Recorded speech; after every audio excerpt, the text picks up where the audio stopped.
Israel ও ইরানের মধ্যে সংঘাত দিনকে দিন আরও তীব্র এবং ব্যাপক হচ্ছে।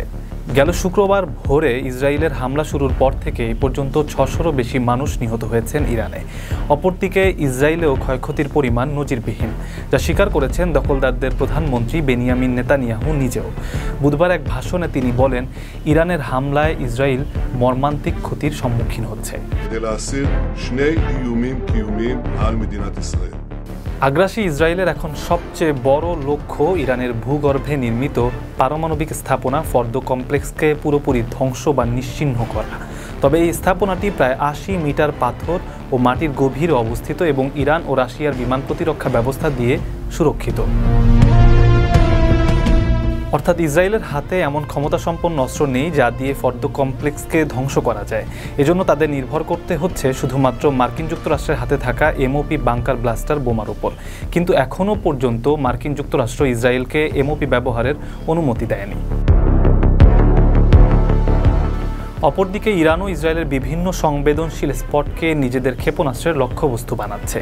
তবে গণমাধ্যমের উপরে ইসরায়েলি বিধিনিষেধের কারণে সেখানকার প্রকৃত ক্ষয়ক্ষতি প্রকাশ্যে আসছে না। সে থেকেই শঙ্কা জাগছে, ইরান যদি ইসরায়েলের সুরক্ষিত সামরিক বা অন্য স্থাপনার কাঙ্ক্ষিত ক্ষতি করতে ব্যর্থ হয় আর যুক্তরাষ্ট্র যদি সংঘাতে জড়িয়ে পড়ে, তাহলে তারা উপসাগরীয় অঞ্চলের অন্যান্য দুর্বল লক্ষ্যবস্তুকে নিশানা করতে পারে। তেহরানের কাছে ইসরায়েল হলো ছোট শয়তান ও মধ্যপ্রাচ্যে মার্কিন যুক্তরাষ্ট্রের মিত্র, যাকে তারা বড় শয়তান বলে। অর্থাৎ এই বড় শয়তান যদি চলমান সংঘাতে জড়িয়ে যায়, তবে যেসব দেশ বছরের পর বছর ধরে ইরানের শত্রুদের সহায়তা এবং মদত দিয়েছে, তারাই সর্বপ্রথম আক্রান্ত হবে।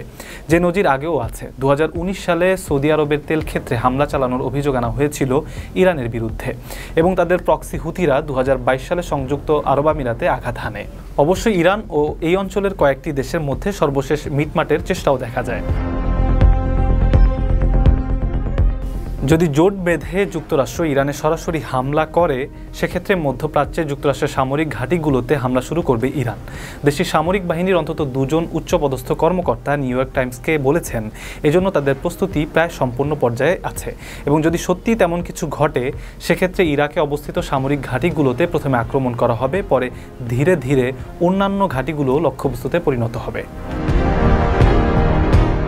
আল জাজিরার দেয়া সর্বশেষ তথ্য বলছে, বর্তমানে ইরাক ছাড়াও সৌদি আরব, ওমান, বাহরাইন, কাতার, কুয়েত ও সংযুক্ত আরব আমিরাতে মার্কিনদের সামরিক ঘাঁটি আছে এবং এই ঘাঁটিগুলো ইরানের এতটাই কাছাকাছি যে এগুলোতে হামলা চালাতে দেশটির সেনাবাহিনীর বেশি প্রস্তুতির প্রয়োজন নেই। কারণ তেহরানের কাছে অল্প, মাঝারি ও দূরপাল্লার যেসব ক্ষেপণাস্ত্র আছে, তাতে খুব সহজেই উপসাগরীয় মার্কিন ঘাঁটিগুলোকে লক্ষ্যবস্তুতে পরিণত করা সম্ভব। মধ্যপ্রাচ্যের ঘাঁটিগুলোতে আক্রমণের আরও একটি কারণ হতে পারে ইরানের সর্বোচ্চ ধর্মীয় নেতা আয়াতুল্লাহ আলী খামেনিকে হত্যার ঘটনা। কারণ যুক্তরাষ্ট্রের মদত ছাড়া খামেনিকে নিশানা করার দুঃসাহস ইসরায়েল দেখাবে না বলেই বিশ্বাস করে ইরানি পক্ষ। সম্প্রতি নেতানিয়াহু এবিসি নিউজকে দেয়া এক সাক্ষাৎকারে ইরানের সর্বোচ্চ নেতাকে হত্যার বিষয়টি পুনরায় বিবেচনা করার ইঙ্গিত দিয়েছেন। নেতানিয়াহুর ভাষ্য, খামেনিকে হত্যা করা হলে সংঘাতের শেষ হবে ও পারমাণবিক যুদ্ধ এড়ানো যাবে। যদিও আপাতত মনে হচ্ছে যুক্তরাষ্ট্রের প্রেসিডেন্ট ডোনাল্ড ট্রাম্প এমন পরিকল্পনা আটকে দেবেন। এমনটি হলেই হয়তো জিইয়ে রইবে মধ্যপ্রাচ্যের শান্তি। নতুবা খামেনিকে হত্যা করা হলে জ্বলে পুড়ে ছারখার হতে পারে গোটা মধ্যপ্রাচ্য।